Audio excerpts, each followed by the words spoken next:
Topic तो बताओ बच्चों, उसी हिसाब से तो बताऊंगा। कहाँ तक हो गया था? पहला करा दिया था मैंने, न्यूमेरिकल कराया था क्या इससे रिलेटेड? MS current. ठीक है, एक मिनट पंखा ऑन कर लो।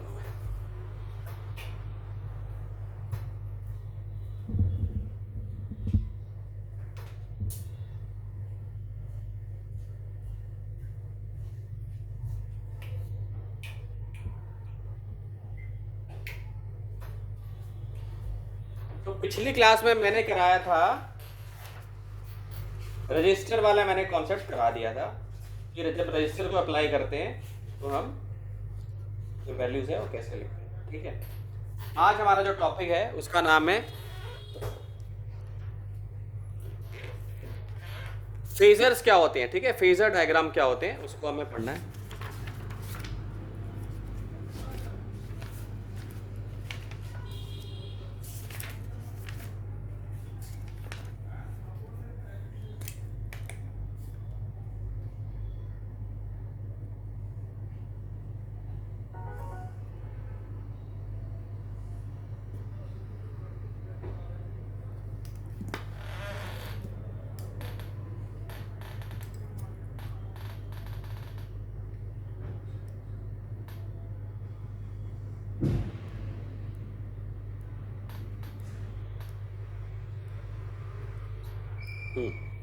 सो टॉपिक का नाम है AC part 2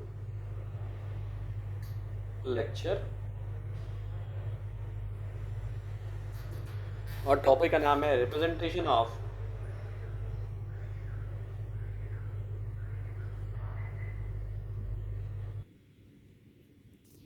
AC current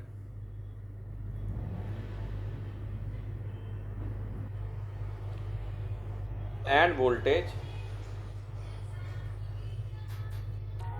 by rotating vectors.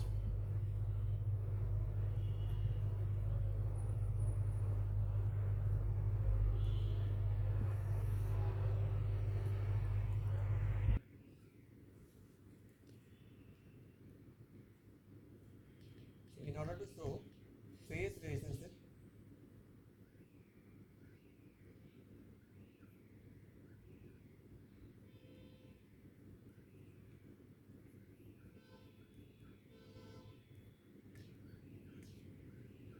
between voltage and current in AC circuit, between voltage and between voltage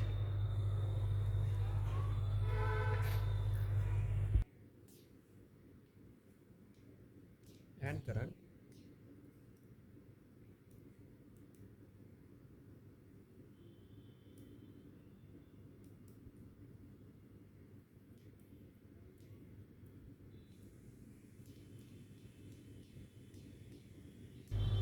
in an AC circuit.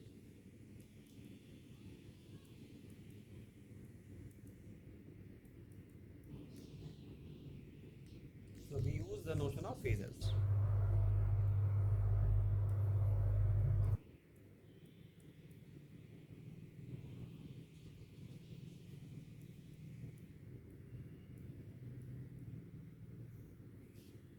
ठीक है, तो ग्राफिकल जो एक्सप्लेनेशन हम देते हैं एसी सर्किट को, जो हम एक्सप्लेन करने के लिए जो ग्राफिकली हम रिप्रेजेंटेशंस करते हैं उसको फेजर हम कहते हैं। ठीक है, यानी हमारा करंट वोल्टेज से लीड कर रहा है, या हमारी वोल्टेज लीड कर रही है, हमारा कैपेसिटर हमारा लीड कर रहा है, या इंडक्टर की वैल्यू लीड कर रही है।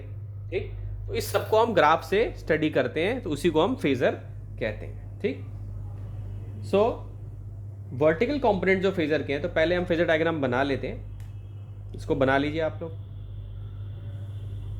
तो ये रजिस्टर के लिए हम बना रहे हैं सबसे पहले।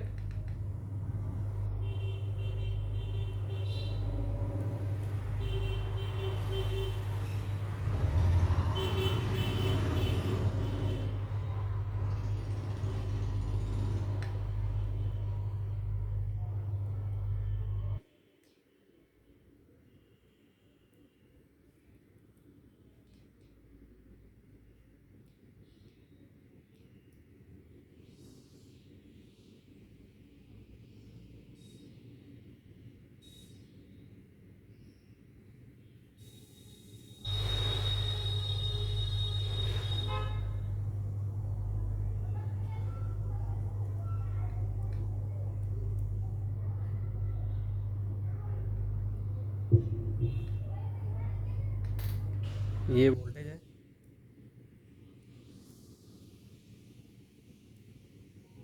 ये करंट है।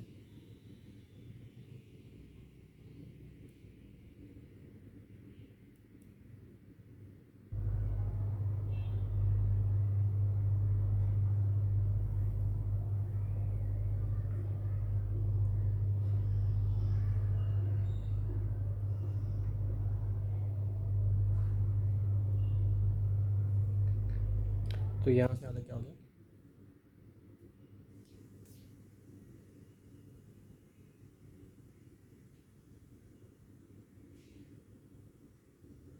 T1 हो गया, ये पाई हो गया,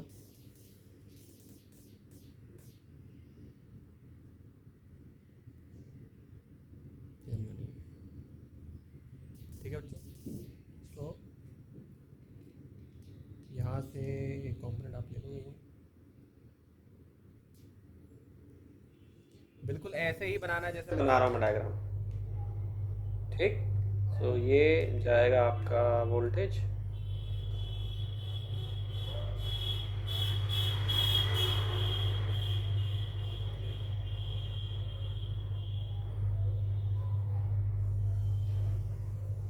T1 हो जाएगा, ये क्या हो जाएगा,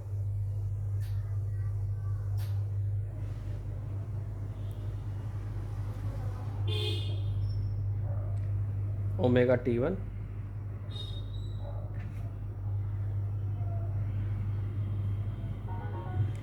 सेम ही होगा लगभग जो है।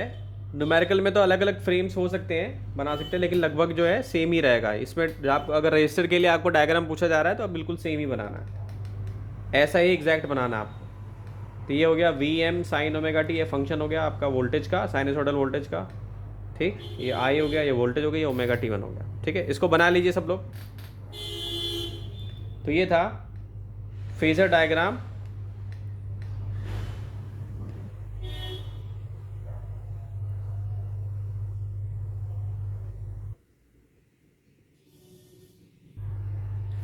फॉर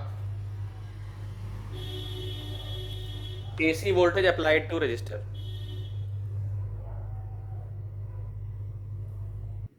ठीक है, अप्लाइड टू रजिस्टर।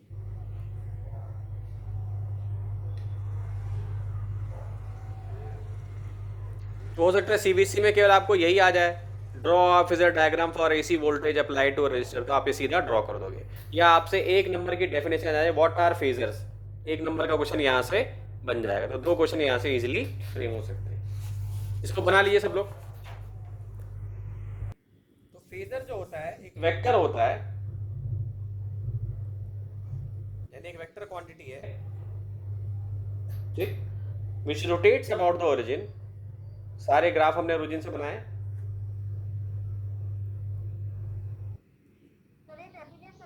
हाँ बेटा, डेफिनेशन आती लिखने के लिए ना, what are phasors about the origin,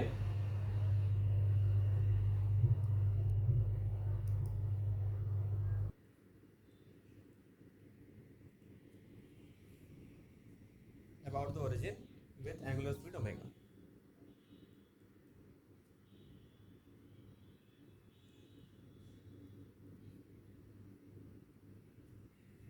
ठीक है। अब फेजर डायग्राम क्या का हेल्प, क्या एप्लीकेशन क्या है, फेजर डायग्राम हम क्यों बनाते हैं, बिकॉज इट हेल्प्स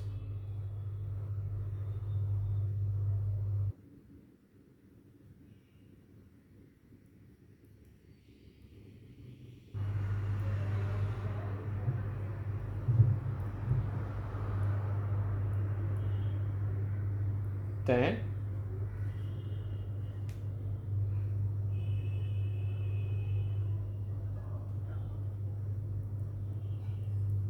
एसी, ठीक है, इसी तरह हम इजीली अंडरस्टैंड कर सकते हैं, ठीक है। अब जो हमने अभी जो ग्राफ बनाया उसमें जो पॉइंट्स निकल के आया है, पहला पॉइंट निकल के आया है जो वर्टिकल कंपोनेंट्स हैं,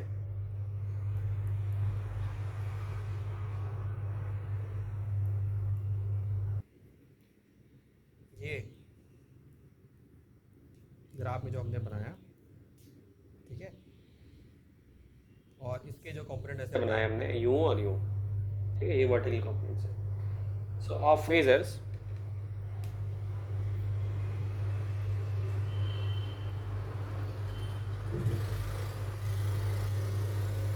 V and I represent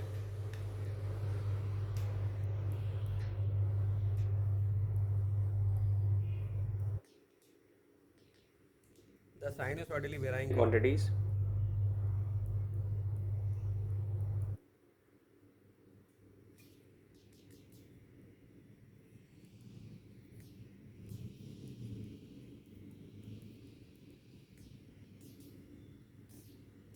ठीक है, V and I,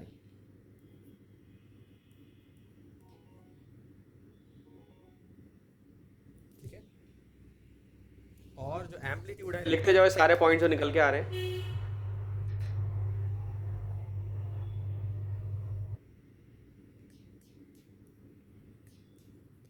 the magnitude of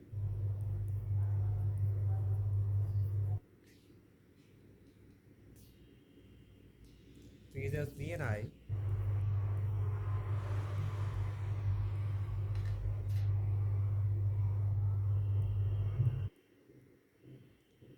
represent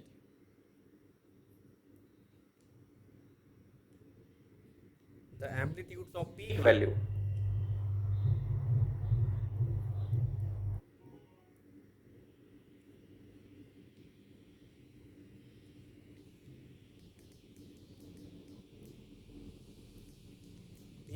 Vm and Im।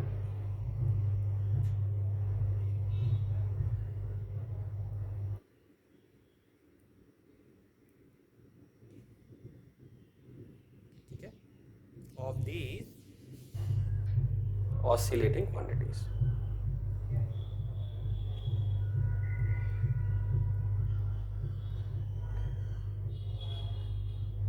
ठीक है बच्चों, इसको लिख लीजिए। फेजर मैंने आप लोगों को बता दिया क्या होता है, फेजर डायग्राम भी बता दिया, ठीक। फिर वी और आई कंपोनेंट्स का भी समझा दिया क्या होता है। जल्दी से इसको लिख लीजिए।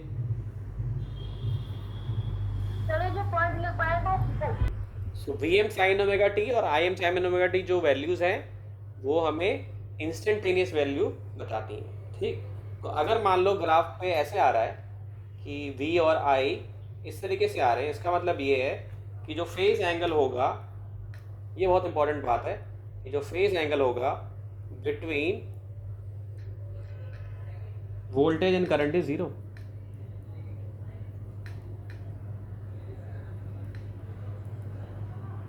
ये ध्यान रखना, ठीक है। फेज एंगल क्या होगा, जीरो होगा अगर ग्राफ इस तरीके से जा रहा होगा, मतलब वोल्टेज और करंट जो होगा स्ट्रीम डायरेक्शन में होगा। अंडरस्टूड।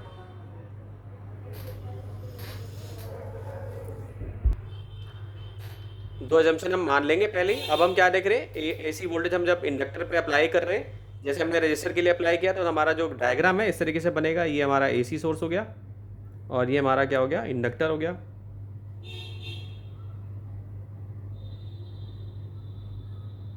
ठीक। ये हो गया, ठीक। तो सर्किट प्योरली इंडक्टिव मानना है हमें और इंडक्टर का नेग्लेजिबल रेजिस्टेंस मानना है, जबकि सब कुछ है, प्योरली तो हो नहीं सकता है, और जो रेजिस्टेंस है वो भी कभी पूरी तरह से ख़त्म नहीं हो सकती है, ठीक। तो हमारे पास वोल्टेज की हम इक्वेशन जो लेंगे, so voltage across the source हम लेंगे V equal to V M sine omega T, सब में यही लेना हमें। सो वोल्टेज अक्रॉस, यानी ये जो सोर्स है हमारा, ठीक, अक्रॉस द सोर्स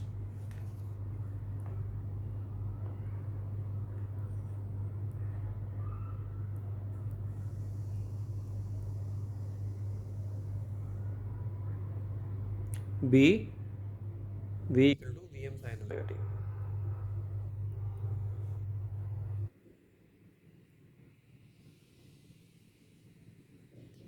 ठीक है, इसको लिख लीजिए।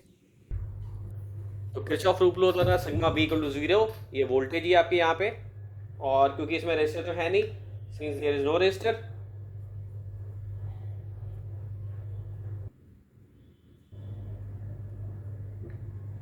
सो V equal to I R होता था हमारा, लेकिन यहाँ पे आई की जगह पे क्या लेंगे हम, D I by D T लेंगे, और आर की जगह पे क्या लेंगे हम, एल लेंगे। ठीक है, तो ये हमारा ये बन जाएगी इक्वेशन। ठीक है, तो एल हो गया, D I by D T क्यों लिया, क्योंकि करंट ए सी वाला है, इसलिए हमें यही लेना है। ठीक है, समझाने के लिए था। तो ये V equal to L D I by D T हम ले सकते हैं, और इसको इक्वल टू किसके लेंगे, इक्वल टू 0। अंडरस्टूड?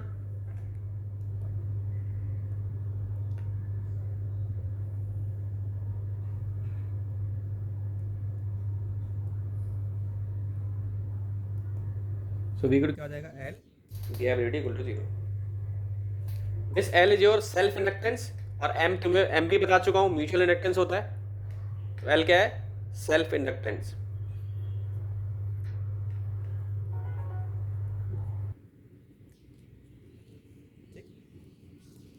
इतना लिख लिया सबने? 2 मिनट लिखते जाओ उसको।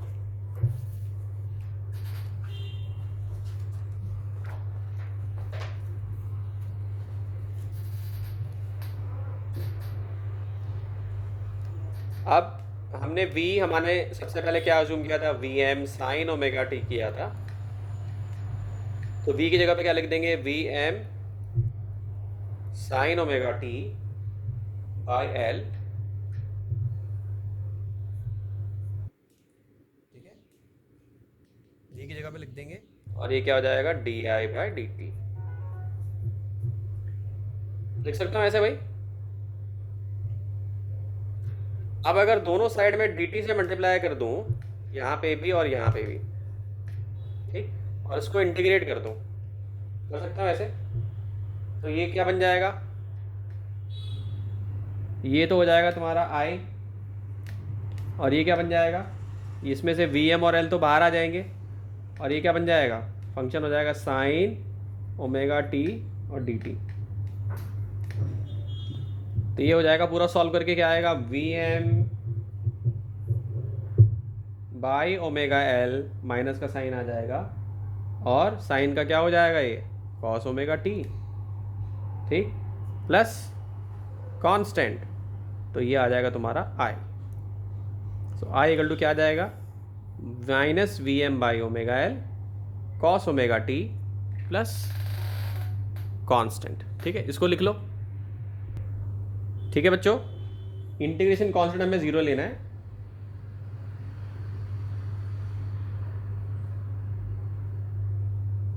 तो ये खत्म हो जाएगा तुम्हारा पहले से ही। अब भाई 0 क्यों लिया हमने, क्योंकि जो इंटीग्रेशन कांस्टेंट की जो डायमेंशंस होंगी ना, वो करंट वाली होंगी, और वो टाइम इंडिपेंडेंट होगी, टाइम पे डिपेंड नहीं कर रही। ठीक है, और जो वोल्टेज है हमारी, वो भी एसिमेट्रिकली अबाउट 0 ऑसिलेट कर रही है। ठीक, करंट भी ऑसिलेट कर रहा है सिमेट्रिकली, सो ईएमएफ भी ऑसिलेट कर रही है सिमेट्रिकली, और करंट भी ऑसिलेट कर रहा है सिमेट्रिकली। ठीक है, एसिमेट्रिक नहीं बोला मैंने बेटा, अगर बोल दिया हो तो वो मत, नहीं, सिमेट्रिकली ऑसिलेट कर रहा है अबाउट 0। ठीक है, तो कोई टाइम डिपेंडेंट कांस्टेंट तो रहा नहीं, टाइम डिपेंडेंट कंपोनेंट तो रहे नहीं, इस वजह से हम यहाँ पे क्या ले लेंगे, इंटीग्रेशन कांस्टेंट को 0 ले लेंगे बच्चों। ठीक है, अब हमारे पास एक फॉर्मूला है, ट्रिग्नोमेट्री से हमें मिला है formula, minus cos omega T equal to लिख सकते हैं बच्चों ऐसे, sine omega T minus pi by 2। लिख सकते हैं ना ऐसे, यानी कि ये जो कॉस ओमेगा टी है, इसका अगर माइनस इंक्लूड कर लूं और ये इंक्लूड कर लूं, तो ये इसके इक्वल है कि नहीं, है ना। तो यानी कि मैं इस इक्वेशन को ऐसे भी लिख सकता हूं,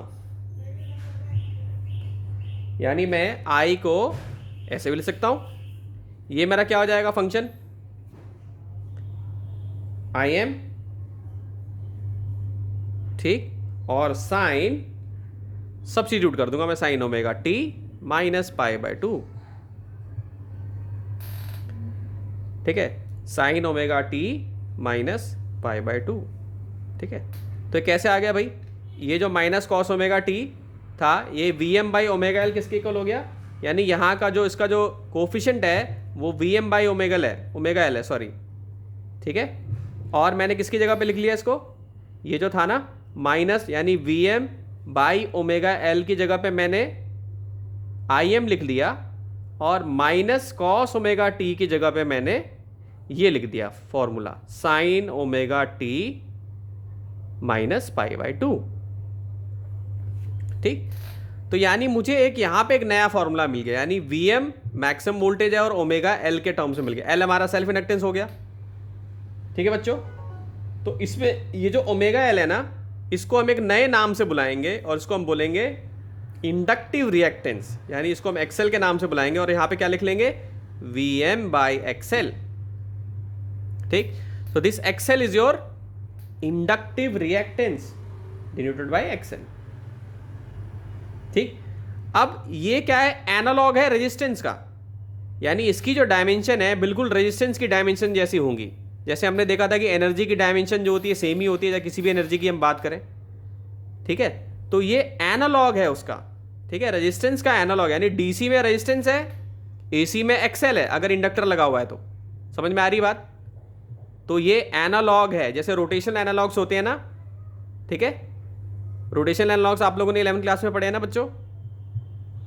linear acceleration, angular acceleration, linear momentum, angular momentum, तो वो एनालॉग्स हैं उसके। ठीक है, तो यहां पे जब एसी सर्किट कनेक्ट हो जाएगा और इंडक्टर होगा, ठीक है, एसी सर्किट कनेक्ट हो रहा है और अगर हमारे पास इंडक्टर लगा हुआ है तो हम क्या लेंगे, X L equal to omega L ले लेंगे। इसको लिख लीजिए। सो दिस एक्सएल जो कि मैं बोल रहा था ओमेगा एल के इक्वल होगा हमेशा।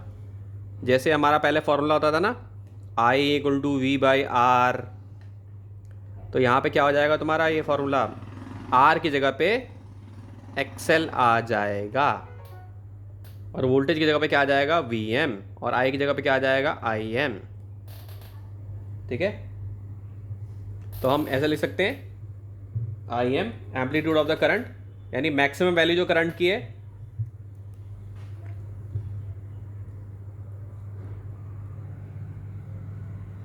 करंट आई इज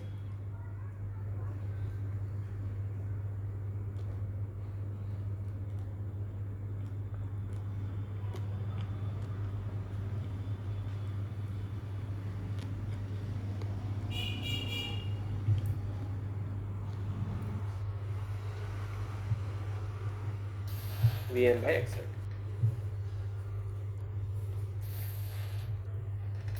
इसकी जो डायमेंशन है, एक्सएल की डायमेंशन जो है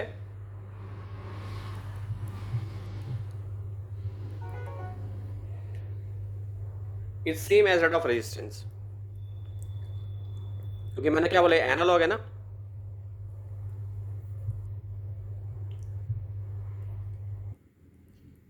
और यूनिट क्या होगी इसकी, ओम।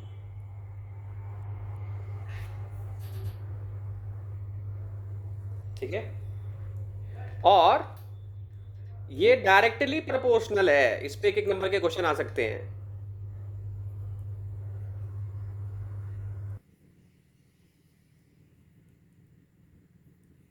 किसके डायरेक्टली प्रोपोर्शनल है, एल के। एल क्या होता था, इंडक्टेंस।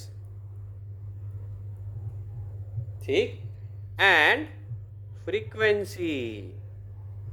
तो कैसे ले सकता हूं मैं इसको, X L equal to omega L.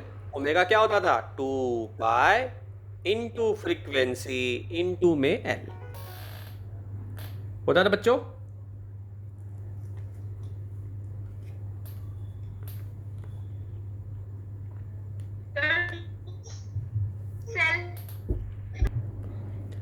XL जो है वो डायरेक्टली प्रोपोर्शनल है फ्रीक्वेंसी के। ठीक, डीसी के केस में जो फ्रीक्वेंसी है करंट की वो तो 0 होती है। ठीक, तो उस केस में एक्सएल की वैल्यू 0 हो जाएगी। ठीक है, सो इससे एक नंबर का क्वेश्चन आता है कि भाई क्या इंडक्टर जो है वो डीसी को पास होने देगा या एसी को पास होने देगा। ठीक, तो आंसर क्या होगा, ये मैंने रीजन समझा दिया। सो इंडक्टर के केस में इंडक्टर जो होगा वो हमेशा डीसी को फ्लो होने देगा अपने थ्रू, लेकिन एसी को रोकेगा। क्यों? क्योंकि फ्रीक्वेंसी के डायरेक्टली प्रोपोर्शनल है। ठीक है, एक नंबर का क्वेश्चन बहुत अच्छा यहाँ से फ्रेम हो जाता है जो बोर्ड वाले पूछ सकते हैं। सो दस एन इंडक्टर, रीजनिंग मैंने बता दिए। दस एन इंडक्टर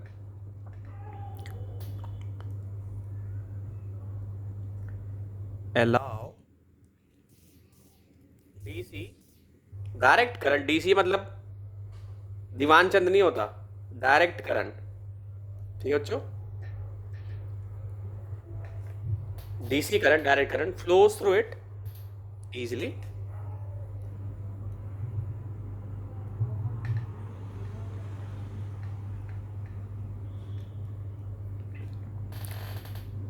ठीक, बट अपोजेस द फ्लो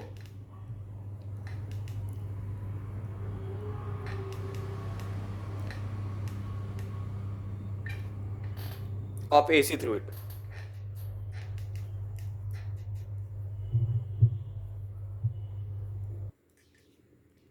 ठीक, ग्राफ कैसा बनेगा इसका? डायरेक्टली प्रोपोर्शनल है भाई, तो डायरेक्टली प्रोपोर्शनल का ग्राफ तो ऐसे बनता है, तो उसका ग्राफ भी बना लीजिए सब लोग, एक्सेल और फ्रीक्वेंसी।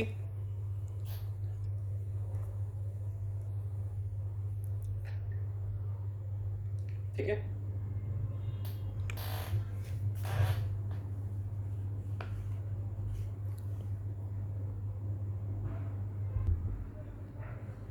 तो इस क्वेश्चन में आपको क्या बोला गया है, एक प्योर इंडक्टर है 25 mH इसकी वैल्यू है और 220 वोल्ट से वो कनेक्टेड है। तो हमें इसमें इंडक्टिव रिएक्टेंस बताना है, यानी कि हमें क्या निकालना है, हमें एक्सेल निकालना है बच्चों। ठीक है, एक्सेल हमें कैलकुलेट करना है, साफ साफ पता चल रहा है।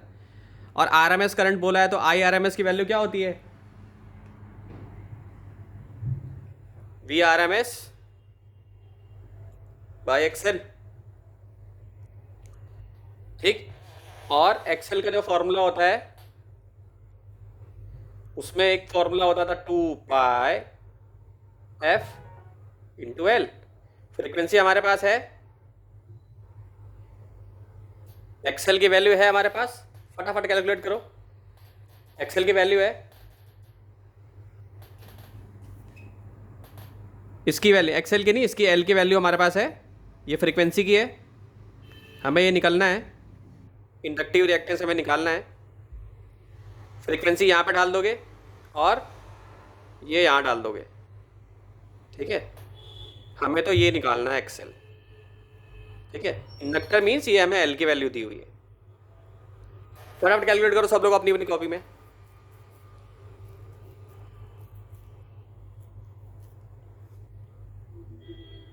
कितना आया? तो इसको सॉल्व करोगे आप तो देखो सब कुछ दिया हुआ है, जगह का मैं यहीं पे कर देता हूँ सॉल्व। सो एक्सेल यानी इंडक्टिव रिएक्टेंस हमें निकालना था। 2 इंटू पाई की वैल्यू कितनी डाल दोगे? 3.14 और फ्रीक्वेंसी कितनी है? 50। उसमें कुछ कन्वर्जन करना नहीं है, एल में थोड़ा कन्वर्जन करना पड़ेगा क्योंकि 10⁻³ लेना पड़ेगा। तो कितना हो जाएगा? 25 इंटू 10⁻³ यस। तो सबको मल्टीप्लाई करोगे तो लगभग आएगा आपका आंसर 7.85 आ जाएगा, एग्जैक्ट आंसर आ जाएगा। ठीक, IRMS का फॉर्मूला क्या होता था? VRMS by X L. क्या कह रहे हो? एक्सेल की यूनिट ओम है ना? हाँ ठीक है, तो ये आ जाएगा तुम्हारा IRMS क्या आ जाएगा? VRMS बाय एक्सेल आ जाएगा। ये हमें निकालना है, हमें क्या क्या पता चल गया है? हमारे पास वोल्टेज है क्या? ये रही आरएमएस वाली वोल्टेज है 220, क्योंकि एसी वाली 311 होती है, वो √2 से मल्टीप्लाई करनी पड़ती है, तो 220 यहाँ पर आ गया। और एक्सेल की जगह पे क्या डालूंगा मैं? 7.85। ठीक है, कितना आ जाएगा फटाफट बताओ जल्दी से। 28 एम्पेयर। हाँ लगभग 28.03 आएगा एग्जैक्ट। तो ये एक छोटा सा आसान सा क्वेश्चन जो सीधा फॉर्मूला बेस्ड था ये कराया मैंने, अभी फेजर डायग्राम नहीं बताया, ठीक है, इसको ध्यान से लिख लो।